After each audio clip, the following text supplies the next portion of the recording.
queremos que una de nuestras compañeras, la compañera Sandra Roballo, nos ayude explicándonos cómo es el tema de los encargos, porque estamos viendo que apareció nuevas oportunidades para los encargos en la DIAN y bueno, es importante que conozcamos el tema. A lo mejor, pues, por el exceso de trabajo no tenemos tiempo de poner pues, de revisar cómo está esto de los encargos. Eh, entonces nos gustaría, pues, que Sandra, a quien saludamos, no sé si ya ingresó a la reunión, Ya.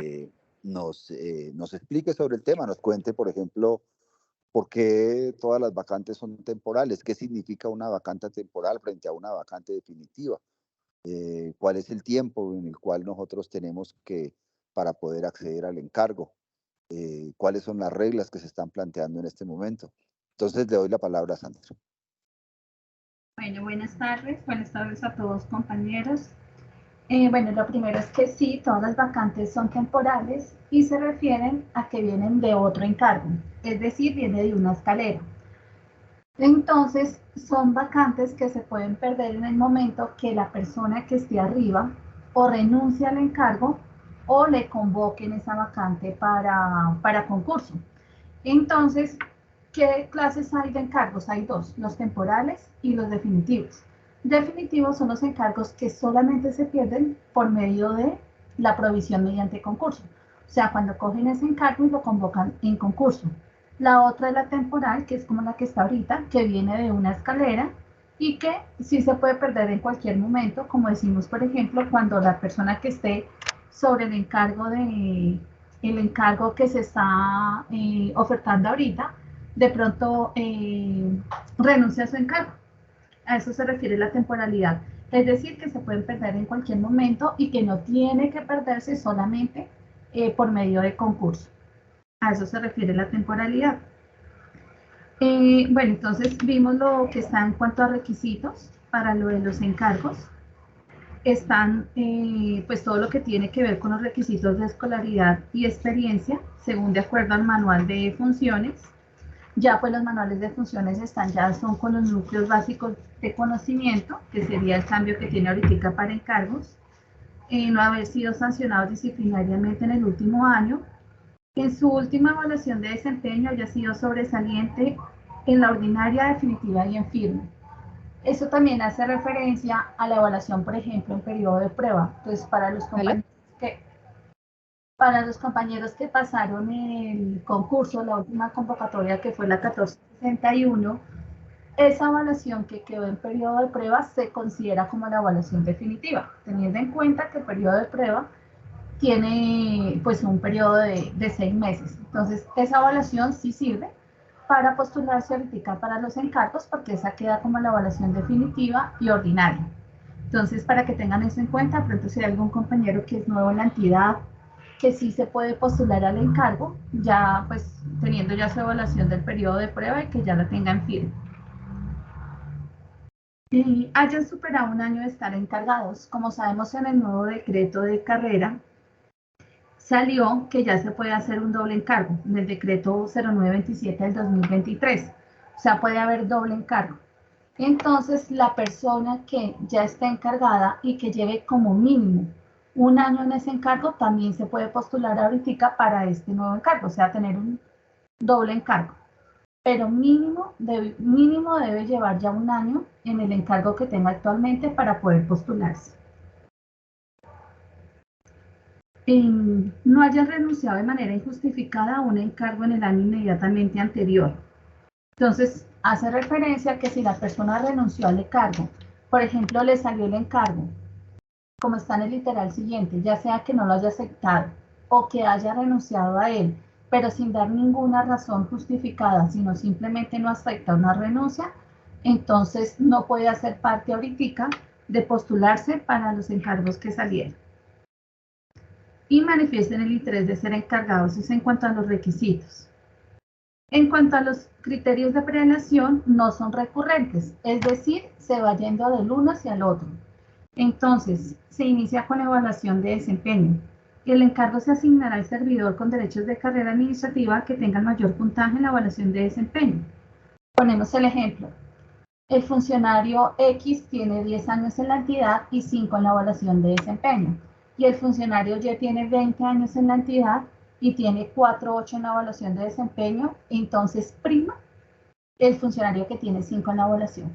Porque, como decimos, los criterios de prelación no son recurrentes, o sea, simplemente se van descartando. Si los dos son 5, tienen la evaluación de 5, entonces ahí sí ya se va el segundo criterio. Pero si el primero tiene 5 y el otro 4 no, entonces el que tiene 5 es el que tiene prelación. En cuanto a cada criterio, por ejemplo, el inicial, el de evaluación de desempeño, se entiende también que tiene prioridad el funcionario no encargado. Entonces, si está un funcionario que ya está encargado, lleva más de un año en su encargo y tiene evaluación 5, frente a un funcionario no encargado y que tiene evaluación de 4 o 5, prima el no encargado. Entonces, eso es lo primero, priman los no encargados y después de los no encargados, si vienen ya los encargados, y ahí se comienza a mirar los criterios de prelación.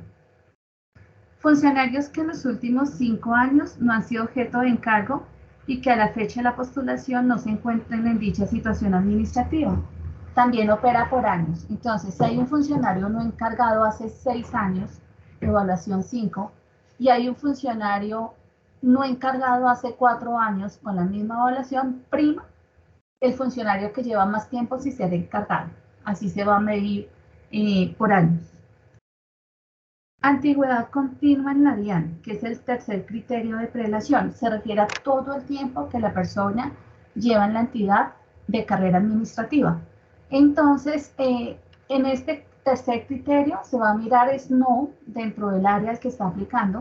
Por ejemplo, que aplicó al área de devoluciones, se le va a mirar es el tercer criterio, es el que más lleve tiempo en la entidad, partiendo en que los otros dos hubo empate. Por eso decimos que cada criterio va descartando, por decir así, y va mirando quién va quedando. Si los dos tienen evaluación de 5, si los dos llevan el mismo tiempo sin ser encargados, viene el tercer criterio, que sería la antigüedad continua en la entidad.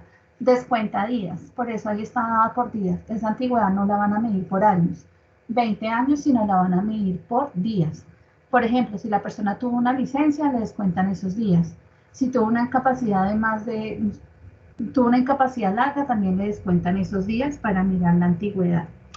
La mayoría, nos comentaba talento humano, nos comentaba la parte de provisión de empleo, que la mayoría siempre donde se presenta la diferencia y donde ya se define quién queda es generalmente en el criterio de antigüedad de la DIAN, que ahí es donde se presenta realmente pues la diferencia de uno a otro funcionario.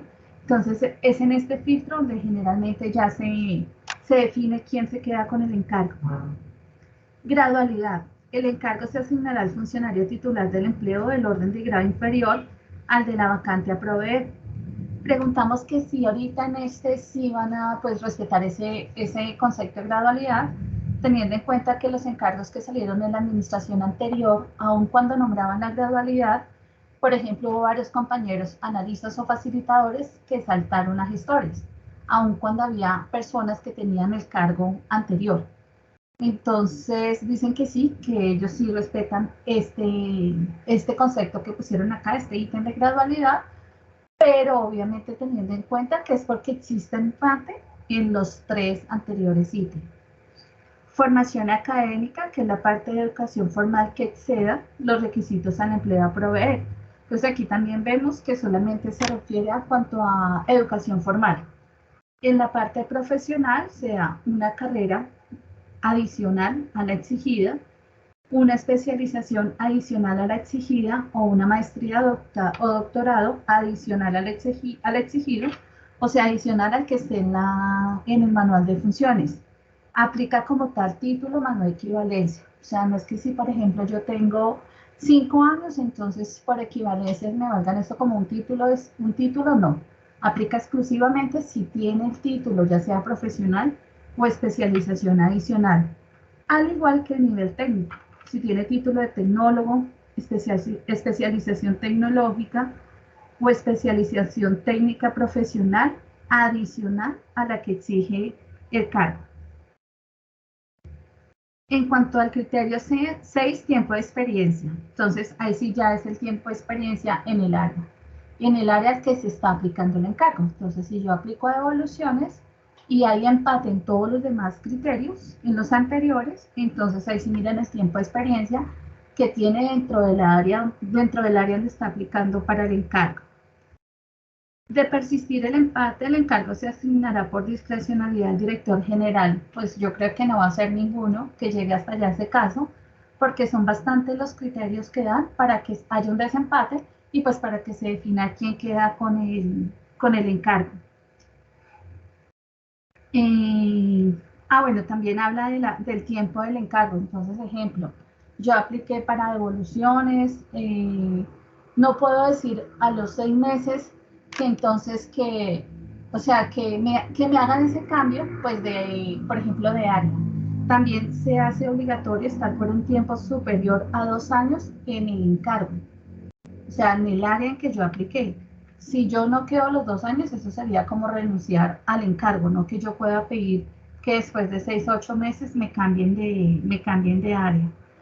Si yo defino dentro de esos 2 meses que no quiero seguir más en el encargo, eso sería como una renuncia injustificada, que vendría a ser uno entre los criterios que posterior no permitiría aplicar a otro encargo.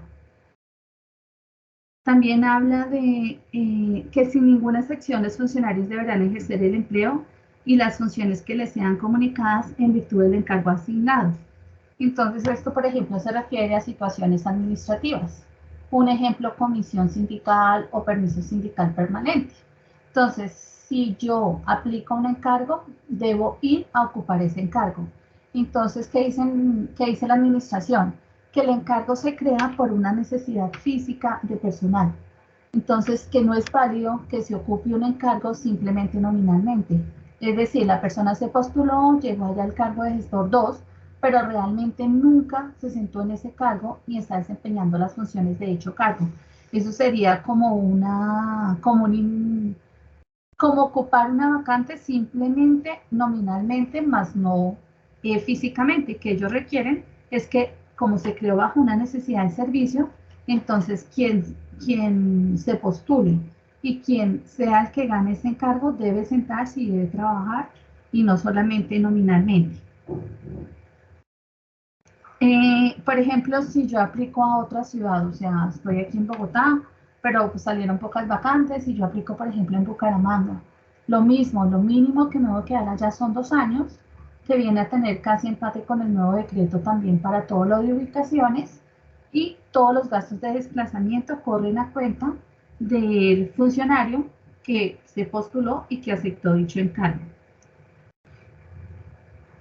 Solicitud de revisión del encargo y de trámite. Entonces, en caso de que se presente inconformidades, por ejemplo, decir que uno ve el listado de quienes se inscriben y siento que yo cumplía más con los requisitos, que por ejemplo mi evaluación de desempeño era 5 y el de la otra persona era 4 o 5, o sea, sobre todo en ese, donde está el ítem de los criterios de prelación, entonces tengo 5 días para solicitar la revisión ante la Subdirección de Gestión del Empleo Público. Reclamaciones por encargo. Entonces, a esa parte se refiere 5 días siguientes a la publicación. Una vez ya es publicado en DIANET el acto administrativo donde dice cuáles son los encargos, es donde tengo 5 días para hacer dicha reclamación. Esa primera se hace frente a la comisión de personal, esa primera reclamación. Si yo no estoy de acuerdo con la respuesta que me da la comisión de personal, entonces tengo 5 días después de notificada la respuesta para hacer la reclamación frente a la Comisión Nacional del Servicio Civil. Entonces, es decir, que la solicitud de revisión que se refiere a que yo no estoy de acuerdo y simplemente hago una solicitud de revisión, esa la hago entre los 5 días hábiles siguientes a la Subdirección de Gestión del Empleo Público. Posterior, si no estoy de acuerdo y ya voy a hacer una reclamación, no una revisión, sino una reclamación, entonces tengo los 5 días para hacerlo ante la comisión de personal. Y si no estoy de acuerdo con la respuesta de la comisión de personal, me voy en segunda instancia dentro de los 5 días siguientes que me respondió la comisión de personal y hago ya la reclamación ante la Comisión Nacional del Servicio Civil. En caso de que... ¿Ya es suficiente o que falta mucho, Sandrita? Ahí ya terminamos, que las postulaciones se hacen dentro de mi Ah, portal, bueno. que es importante. Sí, ahí dice 2 opciones, pero si uno tiene una sola opción, porque pues no le interesa sino una sola ubicación, se puede escoger una opción. Simplemente tienes el límite hasta 2, pero sí se puede escoger uno. O sea, no es obligación escoger 2, porque si la segunda no me sirve, yo después vendría a renunciar a un encargo que me está inhabilitando para el siguiente. Y es importante que los documentos se carguen en su totalidad en Cactus antes del 29 de junio, porque el 29 de junio es cuando hacen el cierre de inscripciones de los encargos. Entonces la idea es que todos los documentos que soportan que yo cumplo con los requisitos para el encargo que me escribí estén antes del 29 de junio, respectivamente cargados en Cactus. Hasta ahí llego. Bueno, ¿hay alguna pregunta, compañeros, compañeras? ¿Alguien le quedó alguna duda? ¿Quiere preguntar algo? Bueno, no veo ninguna mano levantada. Buenas tardes. Sí, Tulio, yo sí tengo una inquietud. Ah, bueno, entonces pregunte, Dumay. Buenas tardes. Sandra, una pregunta es que quisiera saber, si su merced sabe, ¿cuál es la metodología para utilizar ese segundo encargo? O sea, se postula uno, el primero, que es el que quiere, pero digamos, ¿en qué momento entra esa segunda opción a jugar? ¿En qué momento? O sea, ¿sí viene a haber posibilidad para ese segundo? O simplemente, digamos que la opción principal estaría en el primero. Esa es la pregunta, gracias. O sea, primero te revisan para el primero. O sea, por ejemplo, yo el primero me inscribo para devoluciones. Entonces, a Dunmay la tienen primero en cuenta para devoluciones. Si tú eres la que queda, listo, hasta ahí va el proceso. Si, por ejemplo, tú no, o sea, no quedas, no porque no cumplas, sino porque otra persona cumplió los requisitos en mayor medida, entonces te revisan la segunda opción. Pero las dos las revisan. Porque, por ejemplo, yo me inscribo a una primera opción de inspector 4, un ejemplo, y a una segunda opción de inspector 1. El 1 me pide menos experiencia. Entonces puedo tener mayor puntaje en el 1 que en el 4. Entonces sí revisan las dos opciones. Si yo no clasifico en la primera, a mí también me tienen en cuenta para la segunda. Y finalmente Perfecto. pesa más el del área, ¿no es cierto? Así uno tenga un buen perfil, pero no es del área, ¿pesa más el del área o ese peso es para dirimir empates? Es para dirimir empate porque está dentro del criterio de prelación. Entonces, yo cumplo con el requisito, es decir, si tengo la experiencia. Aun cuando no esté ubicado en esa área, van en orden los criterios de prelación. Entonces, por ejemplo, el que está en esa área tiene 1 año de experiencia y tiene 5 en evaluación de desempeño. Perdón, 4 o 5. Yo no estoy en esa área, pero tengo mi evaluación en 5. Entonces, prima la evaluación de desempeño. Por eso es tan importante tener en cuenta los criterios de prelación porque van en ese orden. 1, 2, 3, 4, 5. El primero siempre va a ser el no encargado de más de 5 años, viene a ser el primero, y que tiene esa evaluación de desempeño 5. Es el primer accionado. De ahí para allá ya comienzan las otras órdenes de prelación. Gracias. Bueno, ¿alguien más quiere? Muchas gracias, Dumay. ¿Alguien más quiere hacer otra pregunta?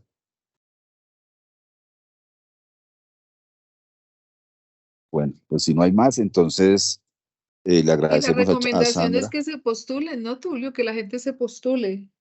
Sí, claro. Le Sí. agradecemos a Sandra su presentación y esperamos que esto haya servido para que ustedes pues tengan idea en qué consiste en este momento el tema de los encargos, cuáles son las características, cuál es la especificidad que se está dando en este momento. Reconocer pues que hay unas prioridades en este momento. Primero que todo está la evaluación de desempeño, como segundo el no haber sido encargado, como tercer aspecto la antigüedad, y ahí para abajo pues siguen otra serie de requisitos que son bien importantes. Tener en claro que son vacantes temporales, no definitivas, y bueno, y echar para adelante, compañeras y compañeros. Bueno, Hay pasando una al manito segundo tema. levantada, Tulio. Una mano. Bueno, entonces, por favor, Sí, la hay una persona que manito. va a hablar, Claudia Marcela, tiene la palabra. Buenas tardes, gracias Tulio. Una preguntita, ¿esta fase de encargos es única o va a haber otras? Porque pues tengo entendido que no han salido todas las vacantes que están disponibles para encargo. A ver, Sandra. Pues esta es hasta ahora la primera fase que sale. Realmente se ven muy poquitos cargos, así que no sabemos si salgan más porque muy seguramente están ya incluidos en el próximo concurso. Por eso vemos que estas vacantes son temporales. Imagino que vienen las escaleras, pero no creo que vengan otras fases que sean con muchos más cargos, porque desde ya se parte que esta primera tiene muy poquitas vacantes. Y ahí uno se da cuenta, cuando hay muchas, por ejemplo, cuando hay muchas y sobre todo en los cargos altos, pues se sabe que al subir esa escalera vienen a quedar bastantes cargos abajo. Pero si ustedes se dan cuenta en esta, hay día un gestor, día un inspector, son muy pocas. Tiene la palabra Angélica. Buenas tardes, qué pena. Con el tema de la ampliación de la planta, como habían sacado ahí unos cuadritos donde decían que se ampliaban en más de 100 en los niveles altos, inspector 1, 2, 3, 4, ¿ahí no se van a ofertar cargos para encargos? Es que mira, Angélica, nosotros lo que estamos hoy exponiendo son las reglas que nos definen los encargos, pero ya sobre la determinación de qué cargos van a ser convocados para encargos no tenemos esa información todavía en este momento, porque en este momento incluso hay una discusión, incluso con el tema de los recursos para la DIAN. O sea, en el proyecto de reforma, al parecer a la DIAN le recortaron algunos recursos, a pesar que nosotros hicimos algunas gestiones, y no solo nosotros, sino yo diría que más organizaciones sindicales y la propia DIAN hizo esa gestión, pero al parecer le recortaron y no sabemos qué tantos recursos quedaron y si todos los cargos que se amplió la planta, pues van a tener en este momento la disposición presupuestal. Eso todavía no tenemos esa información. Por ahora, lo claro es que pues suponemos que están para el concurso y que dependiendo de los recursos, suponemos que deben ampliar a más encargos, ¿sí? Pero esa es una suposición. Entonces, pues hablar de supuestos es difícil, porque es mejor hablar sobre cosas concretas, ¿sí? Entonces, por ahora, nuestra tarea de hoy es simplemente las reglas de los encargos y ya, ¿sí? Y ya lo demás lo estaremos, pues, investigando y en la medida en que tengamos la información, nosotros con mucho gusto estaremos informando.